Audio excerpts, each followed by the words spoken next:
And this coding is going to be for the purpose of the winter bracing that we have gone through in the publications. We look into the manuscript, which is authored by George Winters. And George Winters is a Cornell guy back in 1960.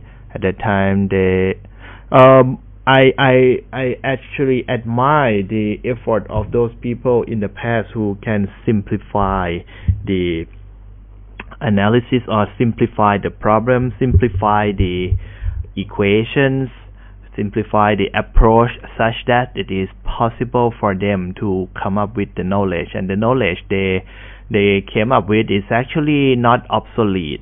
It is actually very useful. It could be used for these days, but the derivations, the procedures on the way in order to obtain all those things, you can just read through before you go to bed. You can read through at the moment that you are really bored with COVID. So I don't think that is gonna be very interesting for us all. But most of the development in stability requirement for steel structure is actually come from Uras, come from Winters. These people contributes a lot to the design of the steel structure and instability point of view. So what we play last time, I used these functions. I think I uploaded, but I will check again if I didn't. So the functions I used for the last time is this one, the buck functions. But the thing is that it is not the automatic functions. I have to create the stiffness matrix from Microsoft Excel and save it into the file name number 1, file name number 2, and then I plug in the K, which is the stiffness of the brace, and we want to mobilize the load of the column. We want to make sure that the column buckle of with the effective length equals to the spacing between the spring to another spring. We try to reduce the buckling length. We try to reduce that formation of the half side shape to form the buckling. So we want to enhance the capacity of the column against the elastic buckling by the concept of full bracing. So in order to get the full bracing concept, the K or the stiffness of the spring, and the spring is just the bracing system. So the stiffness of the spring has to be large enough such that you mobilize the capacity of the column effectively, right? Well, anyhow, this can be used. You can play with the subroutine, some sort of subroutine like this.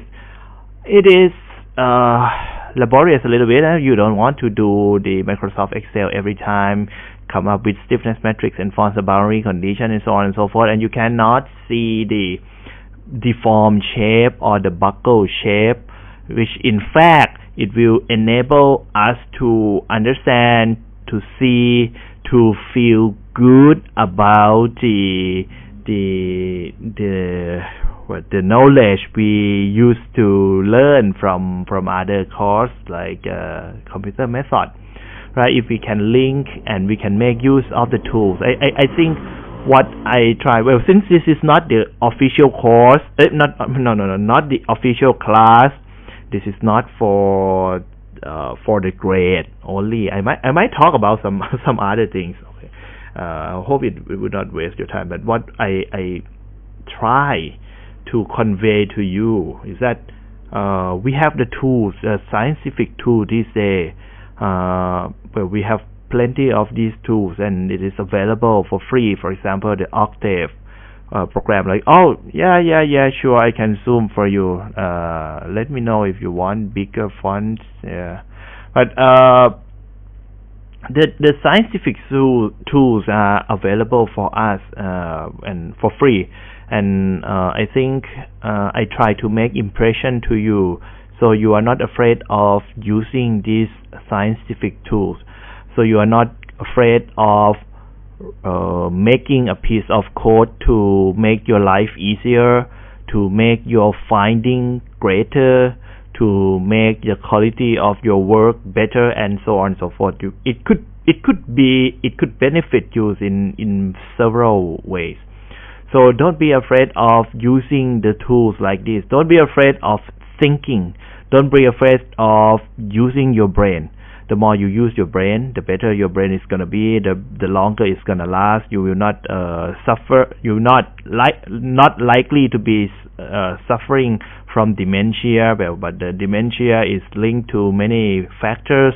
One is for those people who might not be using their brains as much as they should.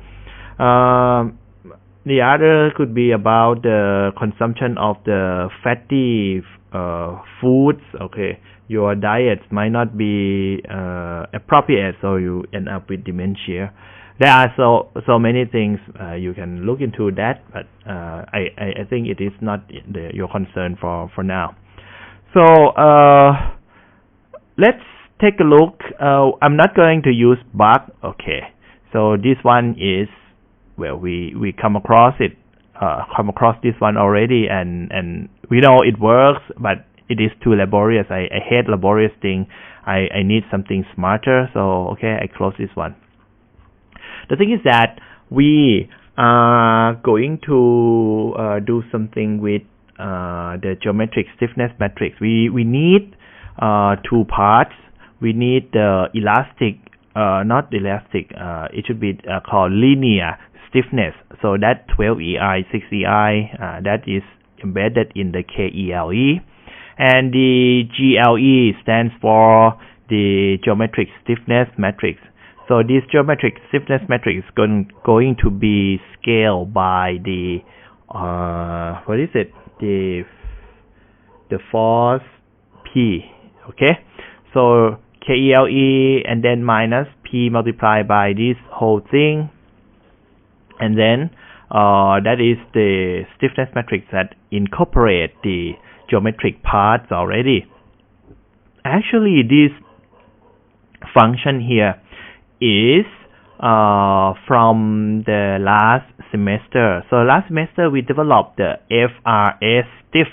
FR stands for the frame, and stiff stands for stiffness matrix. So it is a frame stiffness matrix, but I add the G letter there. The G letter is for the geometric stiffness matrix.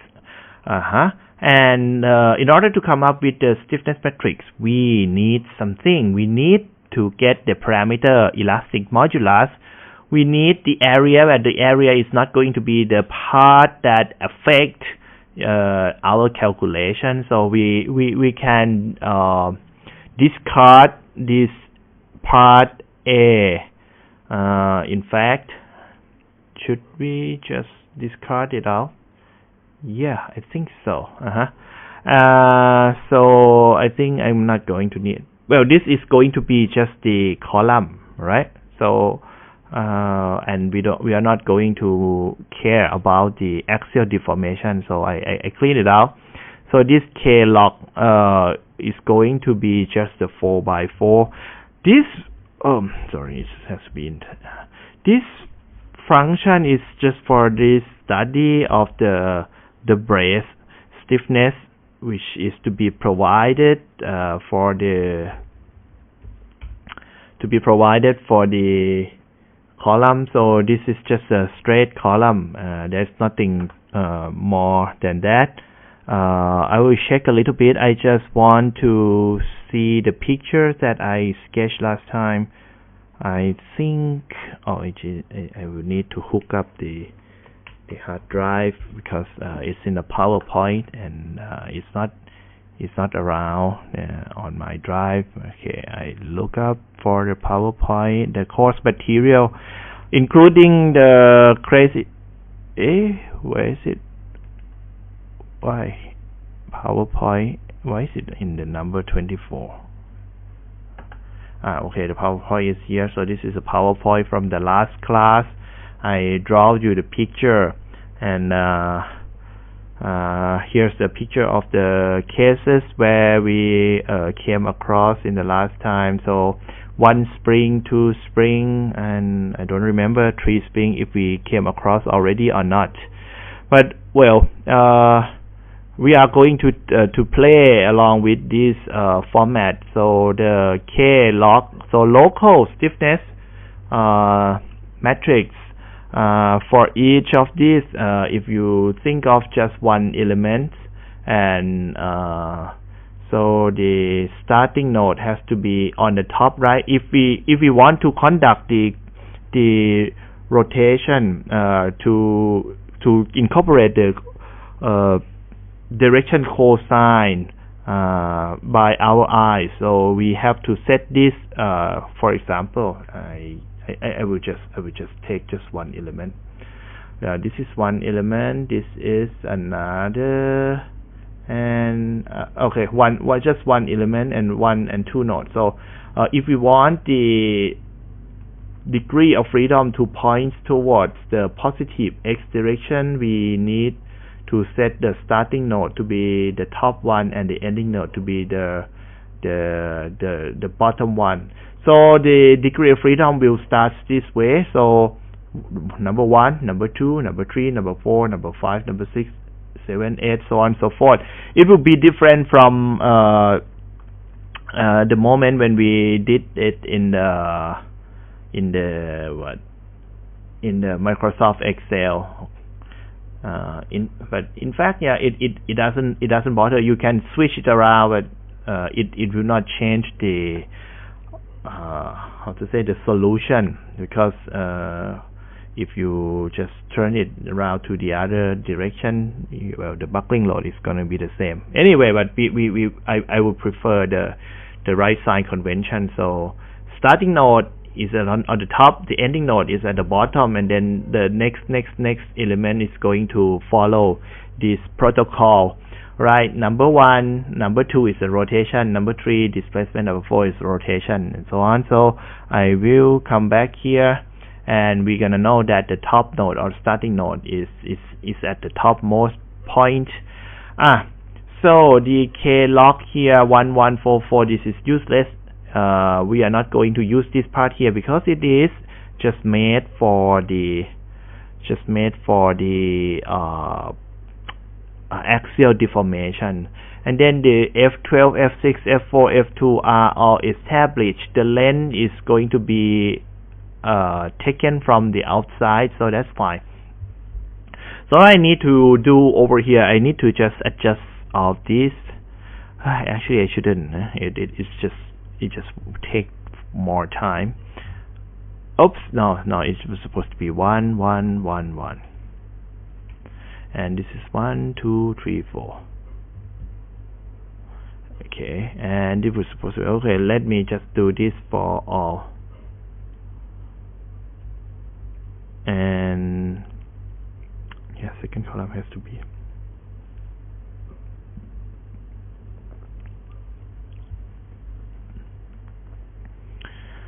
You know, this is the situation that unlock my energy. The online teaching just enable me to teach anytime I want to teach, and whenever I have energy, I feel good to do, I can just teach.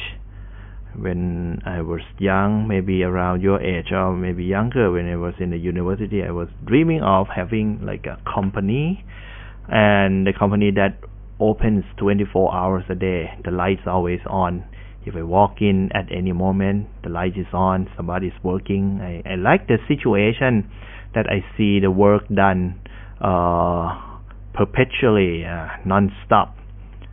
That's what I love to see. You will not like that. But what to do for people's life? Work. It's just the only thing that you can do. This, I think we do not need KLOC C, I think we need just KELE because it was already rotated. It is in the X and Y coordinate already. We are no longer in the local coordinate, and this is GALE. Next, I will replace control phi and phi what? Phi KLOC, K local, to be replaced with KELE. So let's find it. Find and replace. Actually, I can go like replace all and done. 10 items to replace.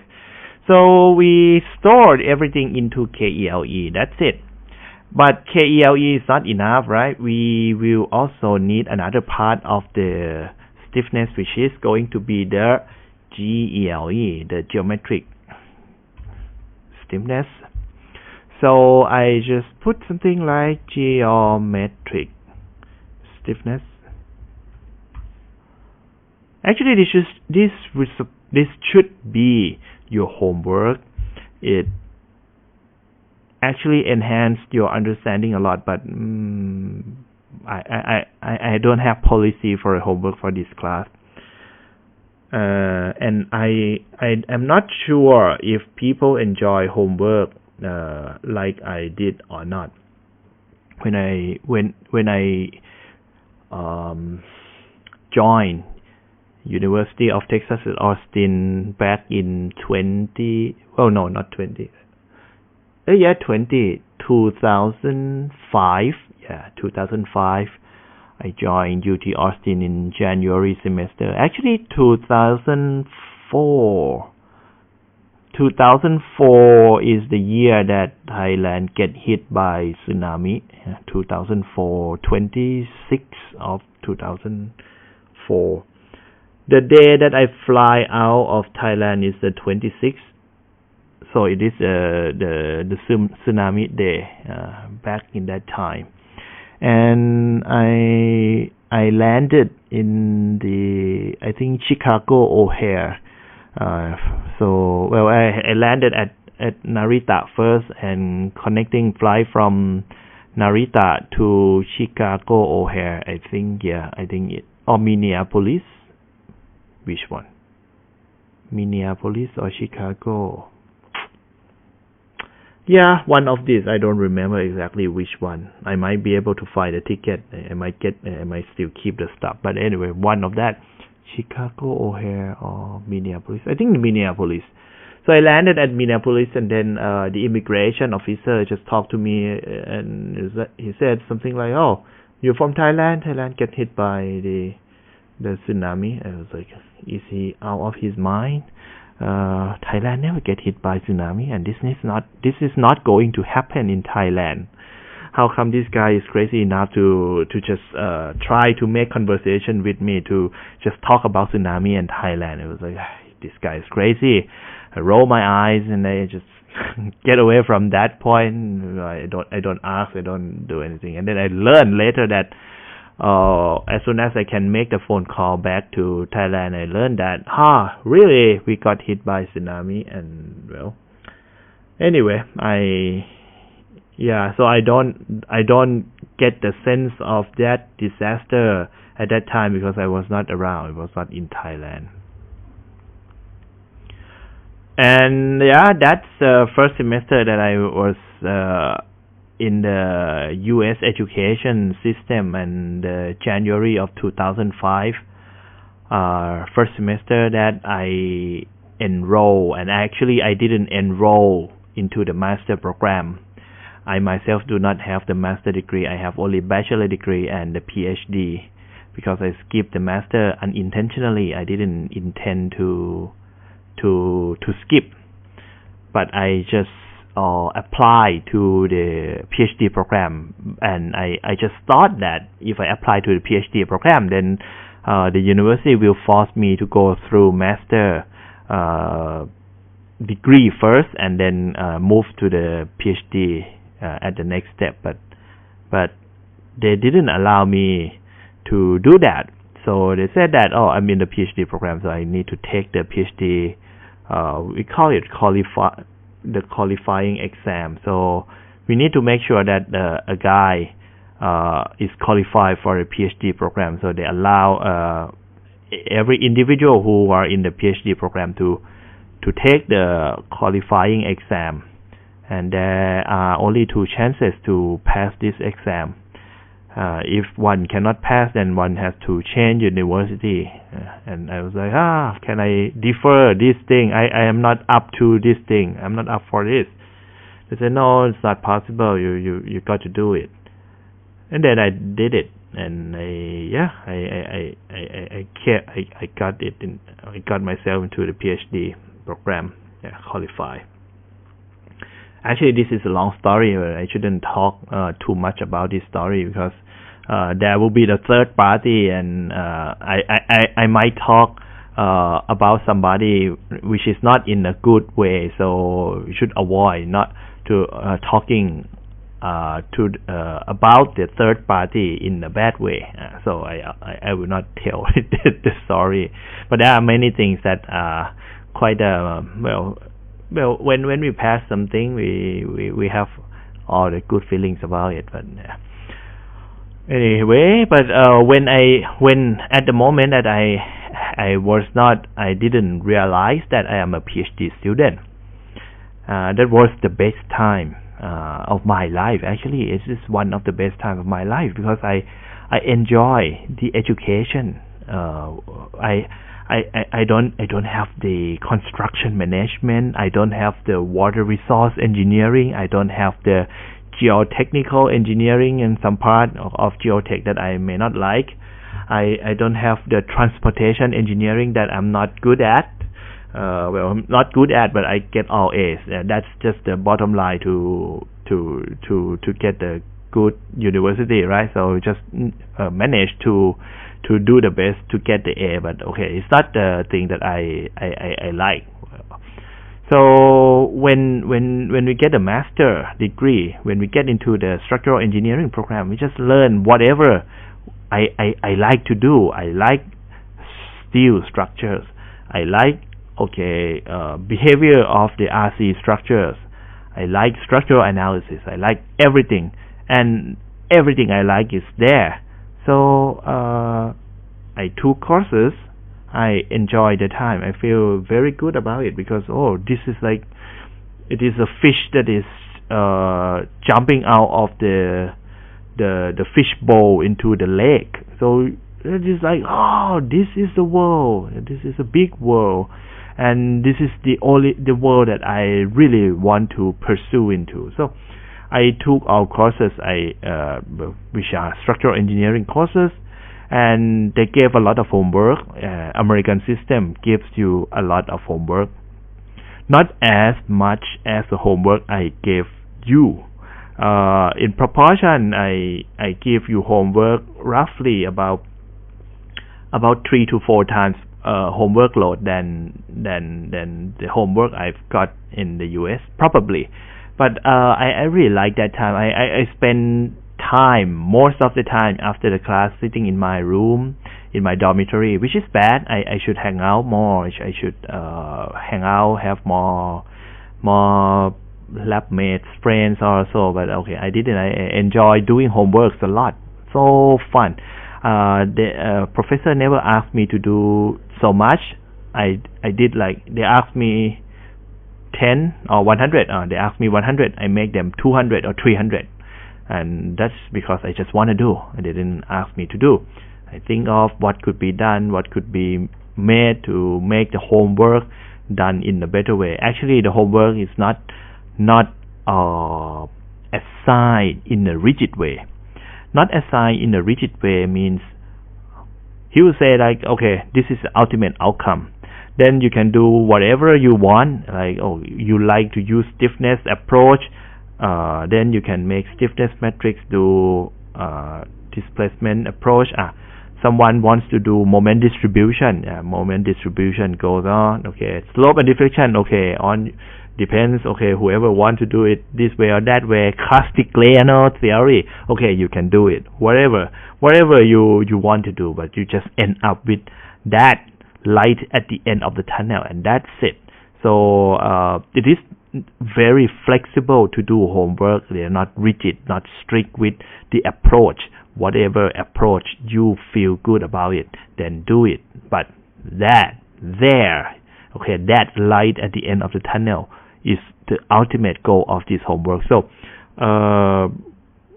many students there. I have a lot of classmates, but nobody comes up with the same approach, because I'm from Thailand. I might be doing good about I use this technique. I am very familiar with this technique. Some of my friends come from Korea, come from Iran, come from Brazil, come from Turkey.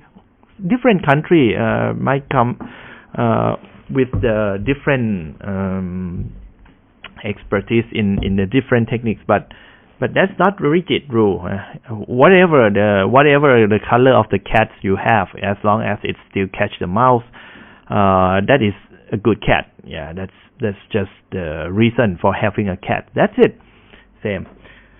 So yeah, I enjoy doing homework, spend a lot of time, and then later on I find that I'm a PhD student, so I need to take the qualifying exam, so I don't have much time to do homework like before. And then I got to study for the examination for PhD qualifying exam. But believe me, you have a good chance of being a master student, and that is a really good time for you. You will not have time to look back and do homework like this. I do not have time to come back and do these things that might enhance the understanding, that might enhance the brain, and that's gonna improve you in many ways. So homework and practicing is the chance that you have when you quit your job, when you decide to spend a couple of years and spend it at AIT or at everywhere, not necessary to be just AIT. So use this opportunity. Once you graduate, you don't have opportunity to do homework, and you cannot do homework. You just do the design. You just practice, and you do not have the chance to fix your understanding. If it is wrong, if it is not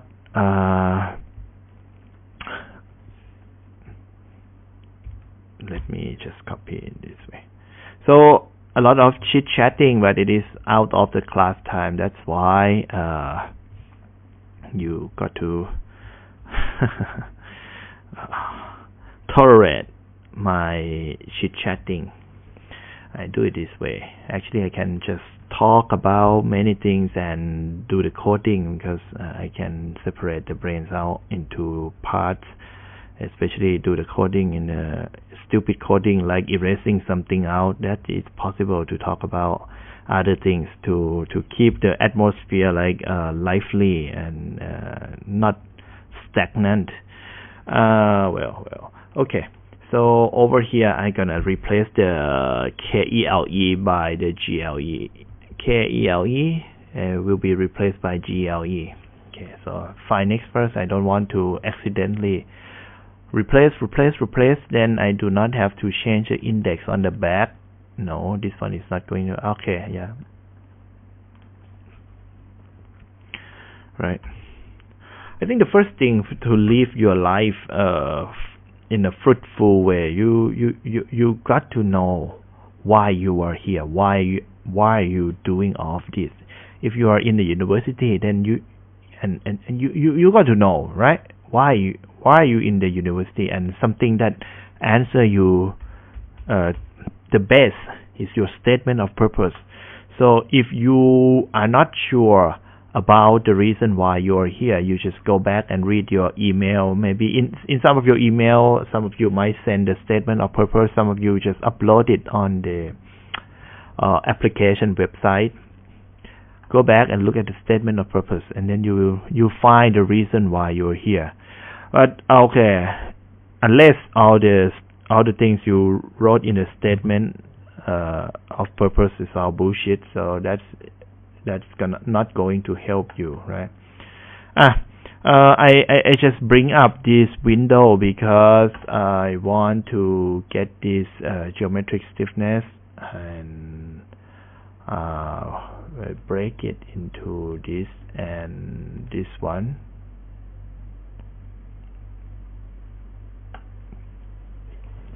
Okay, so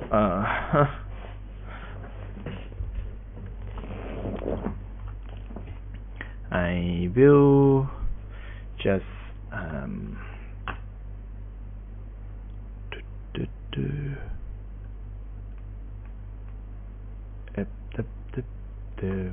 okay, this one is 1.2, which is 5/6 divided by C6. C6 is supposed to be the C6 is the length of the element. Okay, so I have the 1.2 what divide by C6 leng length, like this. Later on, I think we're gonna have to make the unit consistent with the part above.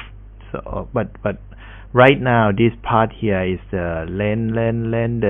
It contains like EI over L cube, EI over L square, EI over L. So for now, I think I just need to be consistent like this, and we'll find out if something needs to be fixed. The next one is 0.1, just the clean 0.1. It is 1/10. Don't remember about this, go check it out in finite element course. Even though you are not taking finite element course, you have all rights to visit the lecture number somewhere around 8, 9, 10. That's about the Euler beam before Timoshenko beam, and at that moment I talk about the derivations of the geometric stiffness, and I show that we can find it out by using the numerical integration that helps life much better. What is this? I11. Oh, this is the minus of this one, so this is minus GELE11.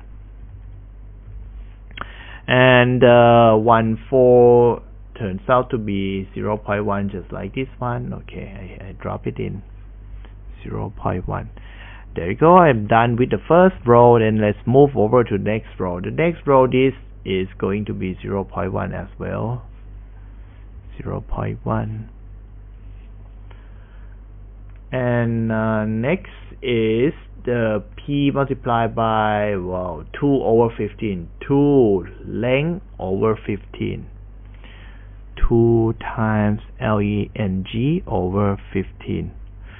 I just hope that I'm not going to bump into any silly bugs in here, because this is late night already, and I want to get a good night's sleep, and writing the code in the night is very challenging.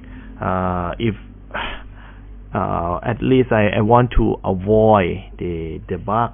I want to have a very good night's sleep. This is minus length over 30. So minus length over 30.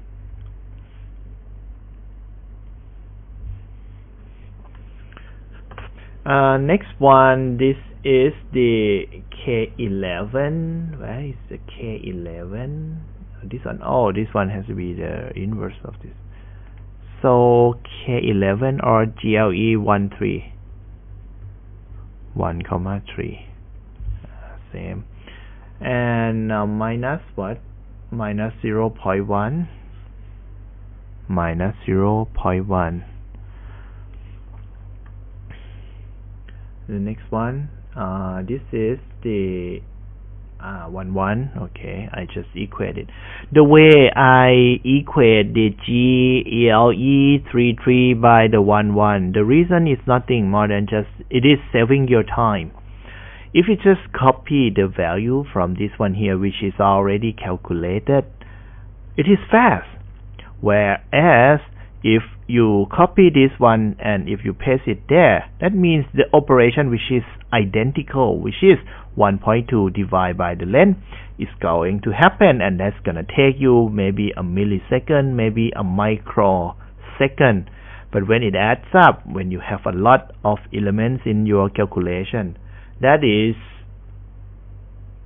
something. and you don't want to waste that much time, don't you? Last one, 0.1. Do you feel stressed? I think I feel perfectly fine when I write a program. I think it is maybe like the people who play guitar, people who play piano. It is quite relaxing. GELE, what, 2,4. And that is what I swear to myself. I do not want to go to computer engineering because I don't want to spend time coding in front of the computer for like a geek, sitting and coding, and it turns out to be what I told myself not to. Okay, this is GLE 22. If there is anything wrong, let me know. I do not want to have a bad night's sleep, having the bug, and then wake up in the night and then, where's the bug? Or sometime, I used to sometime it's like long time ago when I was a PhD student, like woke up or maybe like have a dream in the night, and then I was so happy in my dream that the bug was found. I fixed all the bug and my program works, and I was very happy. And then in the morning I woke up and found that seriously, that's just a dream. So the bug is still there. The program still had some bad things going on, but it is still unfound. That is the obsession. Okie dokie. Hope that it works. Hope that it is correct. 1.2. Okay, just for another time. 1.2 over length 0.1. Good. Plus 0.1 and then minus 1.2. So it is just the copy of 1.1. Okay. The copy of 1.1 is here at 1.3. At 3.1. 3.1. Well, why is it equal to? Okay, 1.3. Yes. Okay, correct. And then the last is 1.1. Okay, copy this way. All right. Good. Checked. Then this one is 0.1, which is checked. 0.1 checked. 2 times the length over 15. Checked. Okay. 0.1 checked. And the length over 30 minus length over 30 checked. Okay, this guy is checked. This guy is minus 0.1 and this guy is minus 1. Checked. 0.1 checked. This guy is what? L 12. Where is the 12? This was. It is this 2.4. Checked. Okay. 2.2 is from here. Checked and minus 0.1. Okay. Looks good. Looks brilliant. Right, then we are ready to come to here. We are going to call this and we're gonna assemble everything up. So this specific program for exaggeration factor we may need it. We don't need a file name because it's not going to read anything from the outside. I think it is okay to first of all element and ELE. If we specify the number of elements,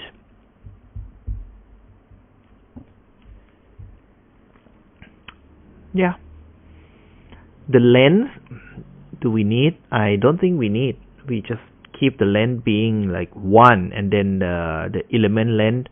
The total length of the column is going to be 1. The element or each individual length is going to be 1 divided by NELE.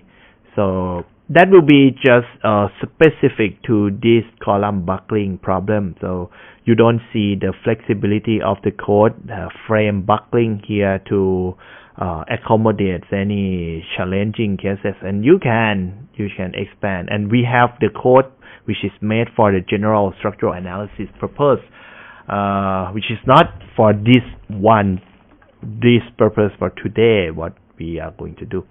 So number of elements should be specified. I think the K has to be specified, KSPG, okay. Number of spring will be as many as the number of element and minus 1. Plot condition for plot and exaggeration factor will be just given. And the NELE, as it is not necessary to specify because it is specified out there, close all CLC, okay, no clear all, then it will not clear the value. The number of nodes will be how many? It will be tied up with the NELE plus 1. If you have 4 elements, then you're going to have 5 nodes. That's the thing. Element length, the E length has to be equals to, I'm going to make it 1.0 divided by NELE. Yeah, that's it. And delete the comments out here, which is not for our code. XY coordinate is going to be equals to this, well, which is normal. Nmap is going to be equal to this. Okay, fine. So first of all, let's see it for the XY coordinate. X is going to be just 0, always 0, because we're gonna take a look at the column, and the column has the X coordinate being 0. So that's it, okay. X is equals to 0. But for the Y now, I think we need to take a look at it a little bit, because of the starting node is the top one, the higher one, and ending node is the lower one. And the reason for this is to have the orientation that points the local coordinates, local displacement degree of freedom, to the positive X directions, which is going to the right, and that's why we need this as a starting node, and this is as an ending node. So if we start from Y equals to 0, then the next Y is going to be minus and minus and minus and minus. So this is going to be the protocol we make in this coding. So XY co I comma 2. Okay, we start from, I think I'm going to put just the minus sign there. So I, when it is equals to 0, equals to 1, the first node is the topmost one. Topmost one, the Y is specified to be 0. X is equals to 0. Okay, I think the PowerPoint could be there.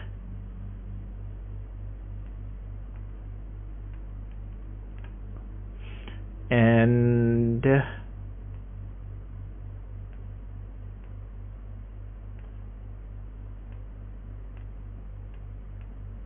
okay, so I equals to 1, the node number 1 minus 1 gets 0, so you get 0 anyway. And then node number 2,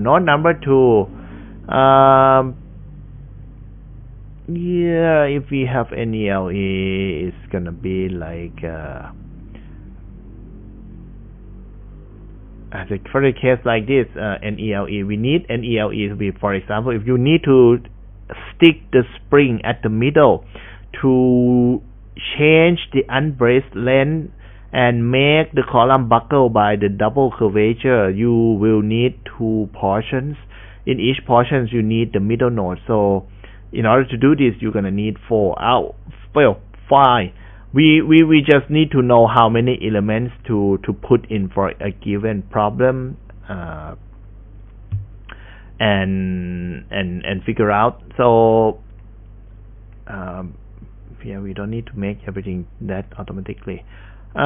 So I and NDE minus 1, that's stupid. I just replace it by NELE, because NELE. So NELE for this case we have 4. Then you have 0. It's gone. Should it be like this? multiplied by, well, this will be better. So 1 means 1.0. 1.0 is what? 1.0 is the length. And I cannot stuff in the L into the math lab. Yeah? It will not do the calculation for L. So this is 1.0 L divided by NELE. So if you have 4 elements, then each is going to be 0.25 L. And you start from the node number 1. Node number 1, you get what? 0. Node number 2. 2 minus 1, you get 1. 1 multiplied by a quarter, you get 0.25. Node number 3 minus 1, you get 2. And then you have minus 2. Minus 2 multiplied by 0.25, you get 0.5. Right? This looks good. And then the end map. The end map is going to need, you're going to need the, for the first element, you're going to have the starting node being the 1, ending node being 2, and the next one 2, 3, 3, 4, 4, 5. Stupid. So this is very easy for us. So for the first element, you're going to have the I, and well, ending node is going to be I plus 1, right? As easy as it could be N4. So element number, let's say element number 3, then this node is 3 and this node is 4. Number 4, you have 4 and 5. We can extend this for like larger and larger and larger problem, but it is just going to work this way. You have 1, 2, 2, 3, 3, 4. I'm not going to spend my life on writing all this up anymore. It just wastes my time. I should use my time to do some other better things. Fine. Then what we have, well, I hate this. Okay, the plot, I'm not sure if the plot is going to receive. It gets the temp x, temp y, and I think the deform plot exaggerate temp x, temp y, and this. It might mess up the plotting, but okay, who cares? We can fix it. We can fix everything in the world if we believe. There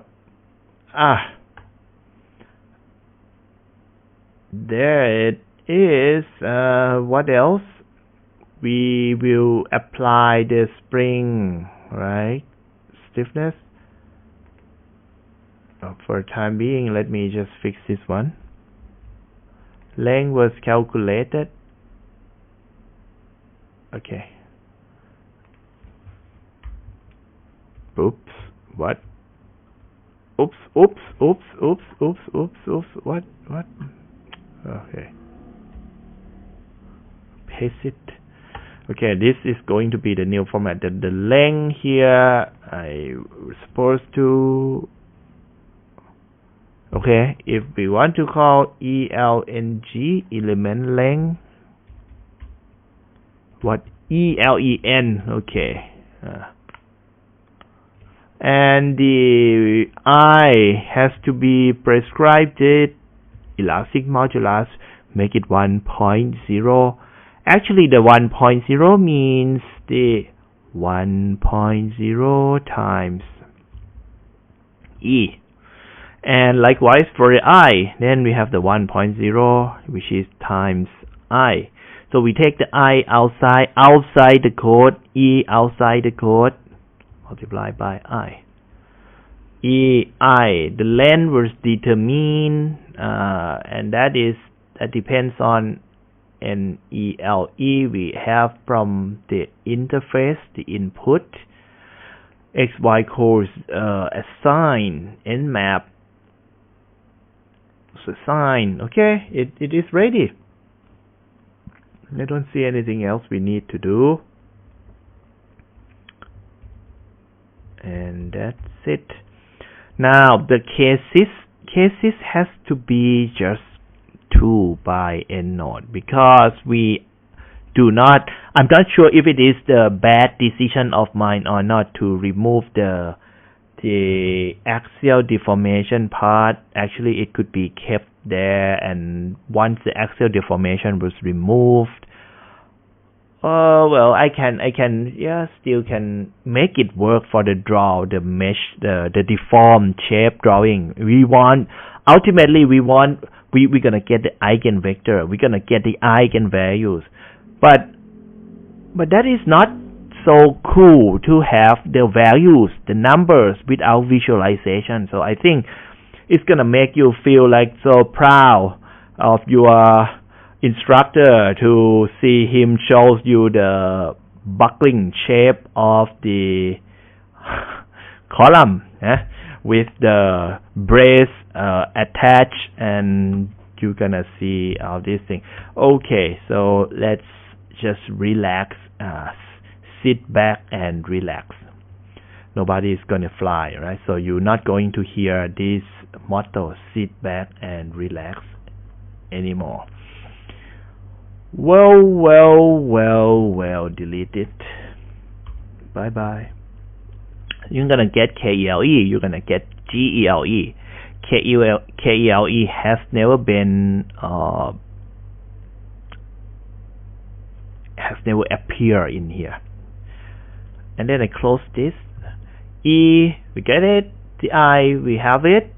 Actually, we do not want to call this part in the loop. Why shouldn't we do it? Well, for other structural analysis program, you shouldn't take this out because your element size generally are not the same. But this problem, I break everything down to be in the same size. So as the members have the same size, you do not need to repeat this because the same length, the same E, the same I. What could be the reason for recalculating the terms here and terms here? Because they are always identical and never change. So keep it outside. If you keep it here, then it's going to be repeating for NELE times, which is just 4 times for this problem here.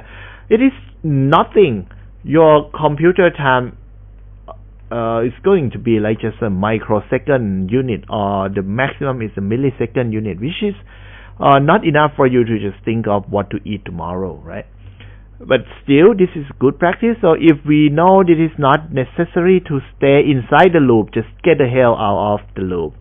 So you just remove it, and then this course is not listed for children. When YouTube asks me, is this for the children under 18? And I go, oh, well, better not. That's nothing. It is too aggressive. Anyway, yeah, come back. Now, look at this. This is the pen. And we are going to need just, this is 3 by 3. We used to have the 3 degree of freedom at each node. So when you do the plugging in, you do the plugging in the X and in the Y direction. No, don't call it X and Y. X and Y is the physical coordinates, but it is in the row and in the column directions. Let's put it this way, so it is a clear understanding about the something which is going on with your element. So the plugging in row and in column directions. In row you have 2 nodes, so the you gotta have like 6 degree of freedom, but 3 of them are associated with the first node and 3 of them are for another node. Likewise for the column, 3 column direction is associated with the first and 3 with the second. So in one unit, okay, you have like 2 nodes influence in row and 2 nodes influence in Y. So in one unit you have 9 elements 3 by 3. So that makes the 9. So you have the 9 multiplied by 4, and then you turns out with 36. 36 is the total number you have for an element, like 6 multiplied by 6 matrix. The thing is that we are now changing the problem. We do not care about axial deformation. We care about the buckling load. So it turns out that we have just 2 degrees of freedom, just X translation and rotation. X and rotation, there is no vertical deformation, and that makes your stiffness metric reduce from the size of 6x6 to the 4x4. 4x4, you have the cell of which the size is 2x2 for 4 cells. So 2x2 you get 4, 4 multiplied by 4 you get 16. That is the total number. The thing is that this is not going to be usable right away. We're gonna delete it out to be just this. And not only that, I got to change from 3 to 2. It used to be 3, then it has to be 2. Just this part first, you're gonna have a lot more to do. So 3 to 2, 3 to 2, 3 to 2, 3 to 2. Believe me, in your lifetime there will not be any single instructor get you to study at 9 p.m. Nobody is going to do this. Lately, I can see more people from the outside watching, which is good. The education should be free. It should be free for all. It should be free for, well, it should be open for our students, of course. It is available on YouTube. Students can just watch it whenever they want to, and the outside people can get this. So we make the world better. I don't see the point to collect someone money if he or she wants to listen to this. Okay, this is it. I think I have a very good explanation of the plugging in subroutine. The code you see over here, I will not explain, because if I explain, then tonight maybe we're gonna go to bed like very late. So you go watch the YouTube in finite element course. I also showed you how this algorithm works. What is the thought? What is the logic behind? How come I wrote all of these crazy things out? I have all of that. So just go watch it.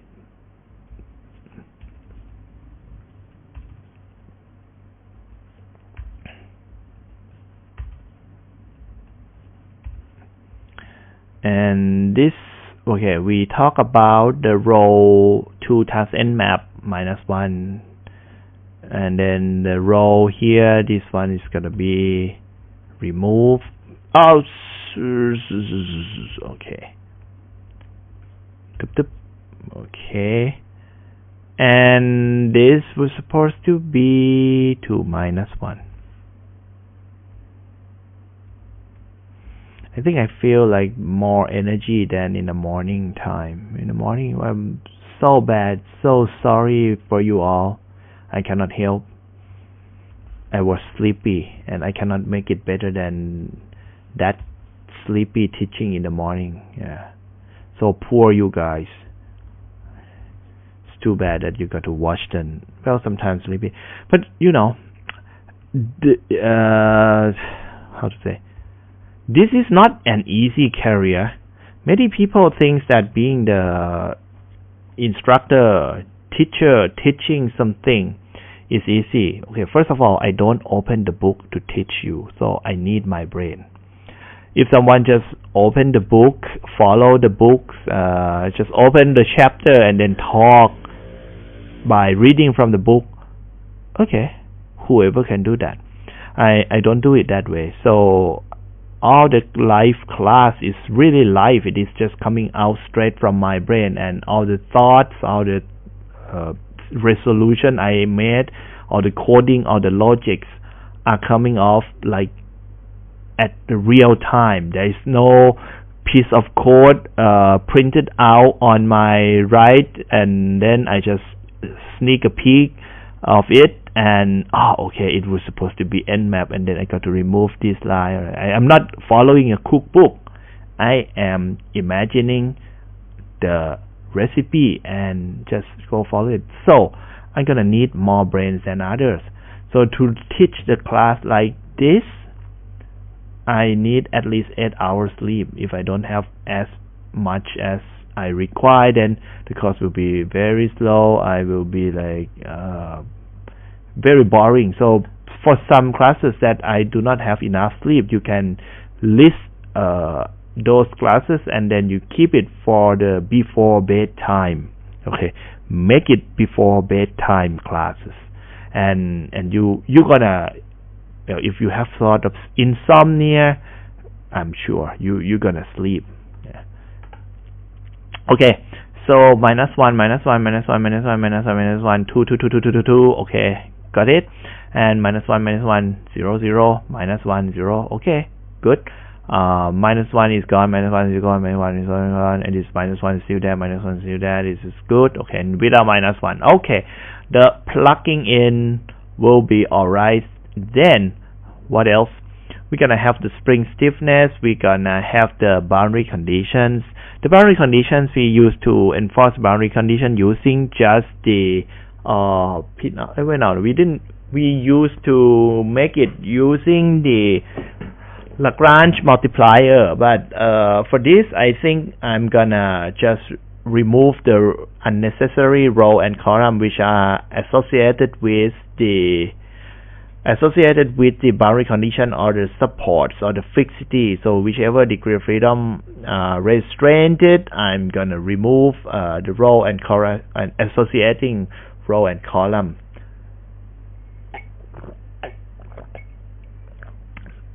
I think that I'm just gonna do all of this for the last time, and I don't think I'm not gonna do it. I mean, do it mean teach this anymore. I don't see the point if I have the record, if I have it on YouTube. I don't see the reason, a good reason why I should cover this very part in the next year or the next year. It's gonna be just a complete waste of the time if the digital copy format of my teaching is available online. So I disrupt myself. Now spring. Well. Let's see the 4. I think the 4 is. Why is it not aligned in the end? Okay, the indent may not. Indent code. Yes, it was supposed to be like this. And then spring 4. Now I've got to do this way.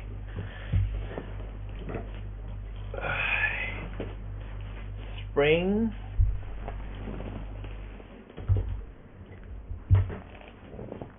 Just make it automatic, right? So the node number 1, I will not install. Node number 2, no. Node number 3, yes. 4, 5. First 2, and then bang, and then alternate. It could be done that way. I can just this is going to be stupid, but it's just gonna make this code work. I'm gonna put the spring here. So every other node will be attached to the spring. But the point is that this one will be removed. So the spring, even though it exists, then it's gonna be removed, alright? And then this spring is gonna be removed. So the first node is going to be attached. The next node, which is the even node, will not be. And this looks stupid to me. How do we? Or we just count. We just count.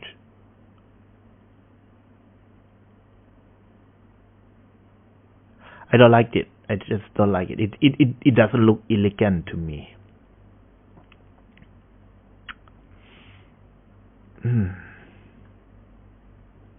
Well, we can just come back to the spring, do some other things first. Boundary conditions, there are just 2 nodes. So I equals to 1 to 2. That's it. And BCDF.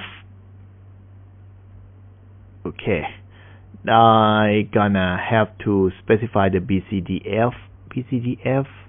It has what? Come on, okay. BCDF. I specify the BCDF somewhere here.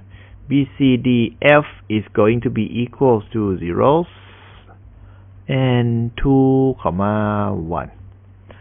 What is going to be in there? BCDF by default. First of all, the first one has to be the node number 1. 1, 1 is equal to 1. And the BCDF, what else? 2, 1 is equal to what? Element number, well, make it NNDE. So it's the total number of nodes, and that is it. Well, BCDF, the meaning is the boundary condition degree of freedom. So the degree of freedom that is restrained that are going to be listed here, but NNDE is not the degree of freedom. It is the node number, so we're going to make it 2 times NNDE minus 1. That is going to be the degree of freedom number. And it is the first degree of freedom, okay? Because the translation comes first, rotation comes next. So the 1 is the 1 multiplied by 2 minus 1 turns out to be 1, and it is not going to change. And for this one, it's going to change as you increase the number of elements. So you have to take the 2 multiplied by number of nodes and then minus 1. So this is the ending supporting nodes. So the BCDF is well established. And BCDF, you're going to solve, well, no, forget about it. We have just 2 boundary conditions, so we don't need to sort it. Boundary conditions. And so we start this way. B is going to be BCDF, and wow, yeah, this is necessary. So I, 1, yeah, that's gonna work. I just keep it this way. K sys is going to be reduced. F sys is not available in this code here because we are doing the eigen value analysis, so we are not equating the K sys times U equals to externally applied force. We do not have force. We have 0 force vector that makes the system buckling. And we are doing eigen value problem, so on the right hand side you must have 0. Then the F sys is not going to appear over here. Now we have the boundary conditions. As we have the boundary conditions, gonna make this one, 1 second. This is going to be fixed somewhere somehow, but I'm gonna put the return here first. Yeah, that's it. And yeah, I need a spring, right? So spring.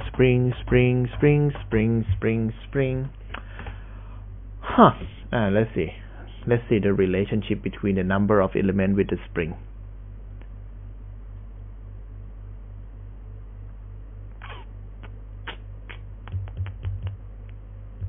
For example, if you have this many elements, how many springs?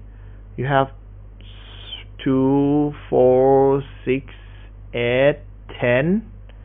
Okay, so number of spring is equal to the number of elements divided by 2 minus 1. I think it is. So 10 divided by 2, you get 5, and then minus 1, you get 4. You come to this one. This one is 8 elements. 8 divided by 2, you get 4, and minus 1, you get 3. Oh, just that. So the spring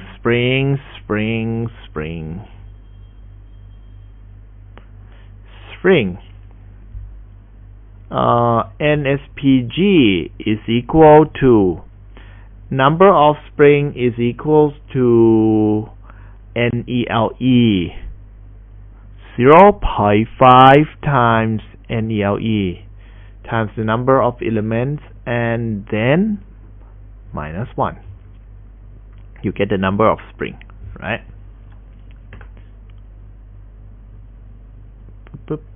So this case 8 divided by 2, you get 4 minus 1. Or you come back all the way to this one. 4 elements divided by 2, you get 2, and minus 1, you get 1 spring. Okay, this is exact. So the spring, when should the spring be added? For I equals to 1 to NSPG, just add it right now before it get messed up by the boundary conditions. So I'm gonna add the spring. I'm gonna add the spring to the degree of freedom. So number one is not going to be added. Well, we got to look at the bigger picture, like the more generalized case like this. Number one is not, number two is not, number three is yes. So we start from 3. Okay, let's start from 3. The DOF, no, DOF, now the DOF 1, 2, 3, 4, DOF 5 is going to be the first 5, and then 6, 7, 8, 9, 5 to 9. So you have 4, right? 4 apart. 9, 10, 11, 12, 13. 9 to 13 is equal to 4. So it starts from here. Cases for what? For 5, right? 5 is the first guy. Or I can make it like this: 1 plus 4 times what? 4 times I. And it is a spring, so it is going to be on the diagonal. That's just it. Replace. And to add the spring stiffness, you got to just do it this way and add up with the K spring. Where's the K spring? We have the K spring out there, so KSPG. That's it. And N4. That's it. What is it now? So this one, number 5, 1, 2, 3, 4, 5. So done with this. When you come to the second one, I is equal to 2. 2 times 4, you get 8 and 9. So 5, 6, 7, 8, 9. Alright. And then you come to the third spring. Third spring is 9 equal to 3. So 13. And we used to count it, and you get the 13. So this depends on the number of spring we have, and number of spring we have depends on the NELE. Okay, so far so good. Boundary condition is also already enforced. That means the top and the bottom will be locked, and we will be able to find the eigen vectors and eigen values from Eig.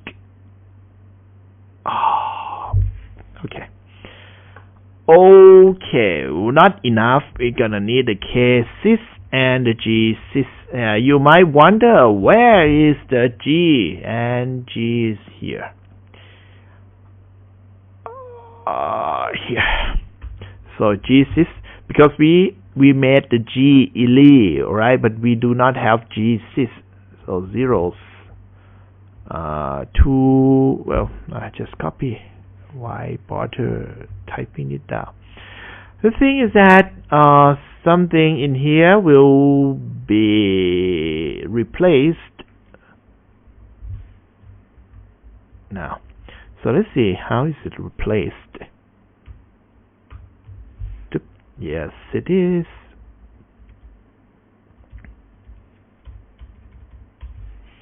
And that's it. The geometric part, and there is called linear part. Alright, and the geometric stiffness part here has to be replaced, has to be fixed. The cases, what we get there is okay, GLE, okay, GLE. And now I'm gonna find K6 and replace it by G6. Okay, so start with the find next, and this is under the geometric part. Replace, and we're not going to do it there. Alright, so done. Come back here.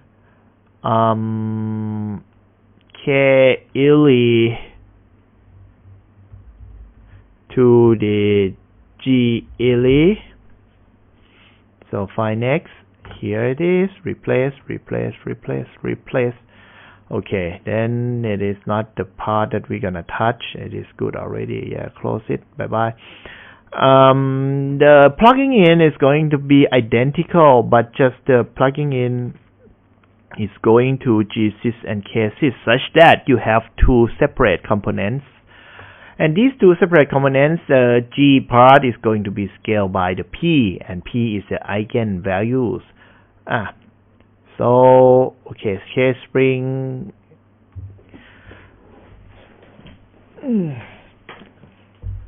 K spring right now is in the unit of EI something times EI over L cube. Okay, because the K spring is added up to the translational stiffness, which is at the point where you have the 12 EI over L cube going on. So as it is added in at that point, you will need to have the consistent unit. Just to make it like a note, if it's possible for you, the KSPG is N times EI over L cube. That's it. E times EI over L cube. Okay, so this is your K spring. Then we can figure it out and add it in. Let's see what else that we take that is needed. So basically, if I just let the spring, this is a moment of truth like that. If I let the spring, save it first, I let the spring stiffness be 0, then this problem I should get the P, which is the Eigen values, being the P is going to be the scale of EI over L squared. So hopefully we're gonna get what we want to see. Some easy thing can go wrong very easily for this sort of thing. Okay. We will never know our mistake if we don't call it, right? So in order to know if the bug is there, then we need to call it. So NELE, let's try 4. K spring, let's make it 0. C plot, whatever, I don't care, it's not going to go there, etc. is there. And okay, before we hit enter, we need to make this one report something out, or we will not see anything. Hit enter. There it is. Eigen require same size matrices call from. Oh yes, because he's here. So it is unfair. We treat the cases, but we do not treat the G's. So we make it fair for them. Save it and try it again. There it is. Yeah, nice, right? You can see this one here. Okay, the format is too long. Then I just make the format short. Format short. Control save. So this is a good night's sleep for us all. You see 9.8, this thing, it is equals to 1.0 pi square EI over L square. Okay, the 9.8, if you divide by pi square, the 9.8 turns out to be just 1.005 or something. The error is just about like a very small, a fraction of 1 in 1,000 or 5 in 1,000 or so. Increase it, just increase it, increase to 8. Still you get this number, the buckling, because we do not have the spring yet. The spring stiffness is equal to 0. And what we see over here are the Eigen vector. The eigenvector is expected to be plotted. To plot the eigenvector, here it is. I will just need to get the eigenvector, and then I add the point where I was supposed to get the zero displacement, which is the boundary condition, add it in, and then I come to the plot deform shape. And since we do not have the coordinate of the displacement along the axis, we need to fix a little bit. It is not that difficult, but it is very doable, but it is now 10:23. So if I want to fix off that, then it's gonna be late. It's gonna be more late. So let's keep it just somewhere around here, but I think we have something to try. Okay, at this moment now, at this point now, we can do this. Let me do this. So the P11 is actually the lowest eigenvalues, right? Eigenvalues P11, and then that is divided by pi and divided pi again.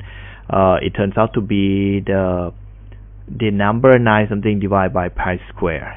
Okay, and save it, and let's execute this code. Basically what the thing we spend time over here in this course, in right now in this class right now, is not more, it's not further from the class number 24. I saw the class number, and it said 24. But anyway, okay, just forget about it, number whatever.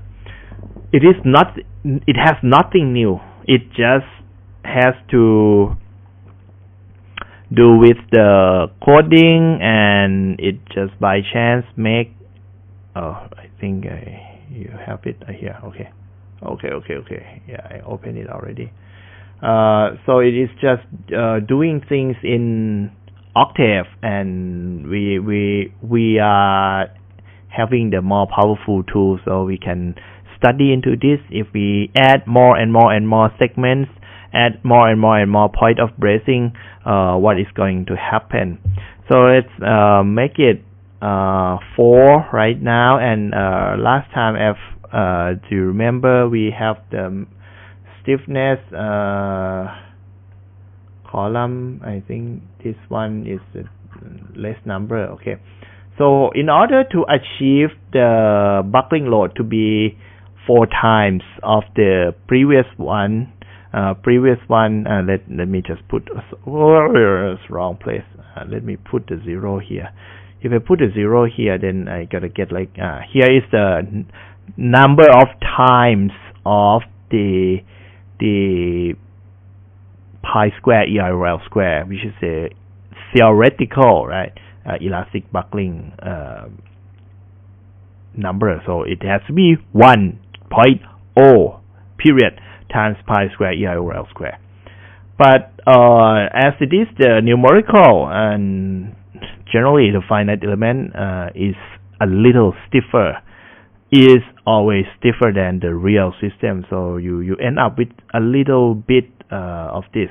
If you look into this vector, we'll be able to plot the deform shape. Why is the light dims up? Okay, so something. So we add in 50. Gets better, but we expect 4, right? 150. It's not 4 yet because it should be 158. There it is.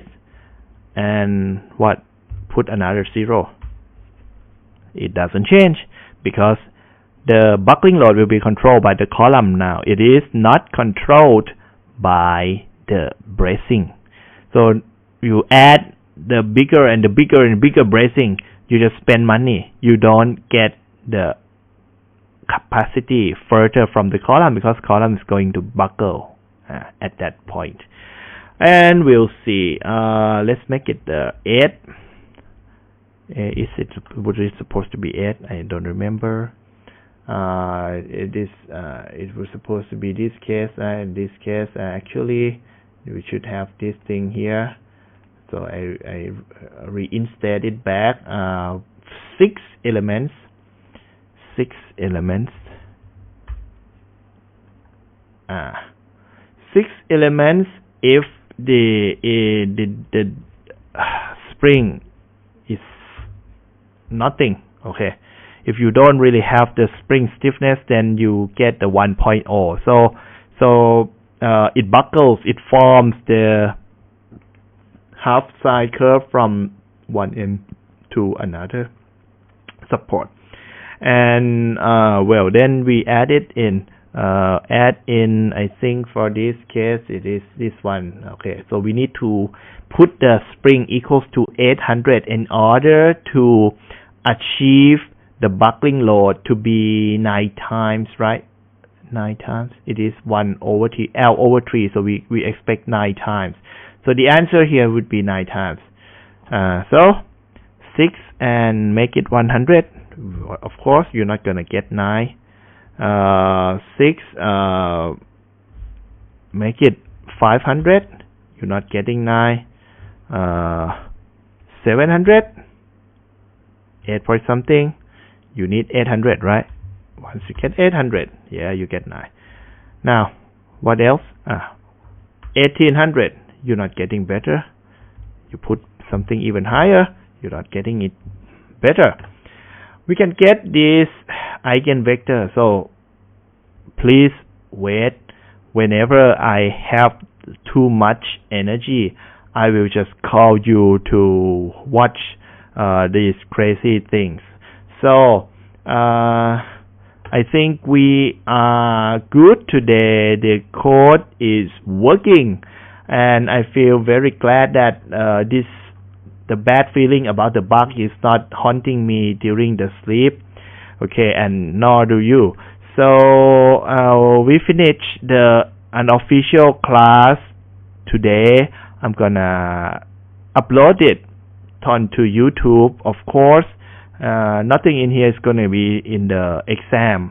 I hope you enjoy this one, and probably before the next week we're gonna have another unofficial class like this, probably. So I don't promise, but we have the chance 50 to 50. So if I do want to make it, I'm gonna post and let you know that we are going to have something fun with the coding. But if I cannot afford the time, then okay, I will be just quiet and you will not hear anything from me. So that means okay, automatically there's nothing there's something to show, but I just don't have time. That's it. So I just want to plot you to show you the Eigen Vector, so the buckling shape of each case. And you know, the thing that we are doing is not covered by those paper that, well, I told you it is for the simplified cases. What if, I just asked you what if the translational restraints is not provided? So let's say change from this into something which is like the rotational spring. Will that be challenging to you? I think it is, because in some situation you might not be able to brace your column using the translational spring. There might be. This is just a very simple situation that you will generally find in everyday life. But if the column is attached to a beam, and this beam may, well, okay, it provides the axial stiffness, but just in case if the beam can be moving but the beam is providing rotational restraint, are you going to gain the strength? And what is going to be the K ideal from for the rotational restraint? You might be able to find that from the code, from the structural analysis code, using the geometric stiffness matrix like this. You have flexibility to do many things. Or in some situations, this column here supposed to be bigger than this one here, supposed to be bigger than this one here. So this is the smallest, this is the medium, and this is the biggest size. it is not provided by that theoretical derivation. Okay, so the people in the past, they are not up for the situation which is like hectic like that, and they have only the simple tools. But we have this very, very powerful computational tools. So why don't we just use something you learned from me in the last semester in doing something better, and you'll be able to, well, not only just that, if you end up with well, you can do it here, but you're gonna need finite element knowledge. If the column is taper, this one here is taper, will you be able to find the required brace stiffness? Yes, it is possible, right? We just drop in the taper column, we just incorporate all of that thing. I just cannot find the trapezoidal shape, so I cannot draw the taper column. Okay, forget about it, it's nothing. So you can put anything you want, you can imagine, and I can make crazy things in the exam. But okay, I'm not testing you the finite element, I'm not testing you structural analysis computer method course, so I cannot drop all those crazy things in here. Alright, but it is possible, and I give you the tools, I give you the sword, I give you the machine gun, I give you the ballistic missile. Just use it, okay? Just don't learn and use it for the examination and trash it. It will be too bad. So, okay, I just want to raise a point that not only just the spring like this, you can do the translational spring or rotational spring, or what? Or if you have the situation where you have the column, well, the column is not so clear. In the reality, you might have this thing. This could be your raft foundation, and it is resting on something, let's say it is the soil spring. Well, the soil spring actually cannot give you the tension restraining effect. But okay, just pretend that we are stupid and we don't know that the soil can. We just understood that the soil can do. But that could be some situation that you can make use of this. And well, one thing you can think of it like the slab here. If we think about this thing as a slab, so the slab here is actually you might think of it like a column, but it is a slab, and this slab here is supporting the well force. It is strut force from the, well, you might excavate the pit for the high-rise building. You excavate down to minus 18 meters from the ground level, and over here you have the strut, and the strut transfer the load into the slab, and the slab itself has the gravity load, so it's not likely that the slab will buckle upward. Well, this again is not completely true, but well, let's say, okay, we are talking about some stupid example, and this could be that stupid example. So the slab load itself is going to make it box downward, and downward position you have the soil spring, which is actually continuous. So you can discretize and put so many soil spring like that. You want to know how much load that is going to be carried by this system, having that the soil spring is given from the soil investigation report and so on so forth. Somebody gives you the soil spring stiffness, whatever. Okay, you can determine it, right? So you just make the model like this, put a lot of spring, discretize a lot, and then one spring is taking care of given tributary area. So you take the tributary area, multiply by the distributed soil spring, end up with one single spring, not the real sense of the distributed spring. This is still the discrete kind of the spring. and then you just run the eigen value analysis and find that values of the compression. That's it. So knowledge is there. It's just the application. You just use it. Okay, enough talking for tonight. I'm gonna see you again later. The worst case is gonna be the next week. Have a good night. Bye bye.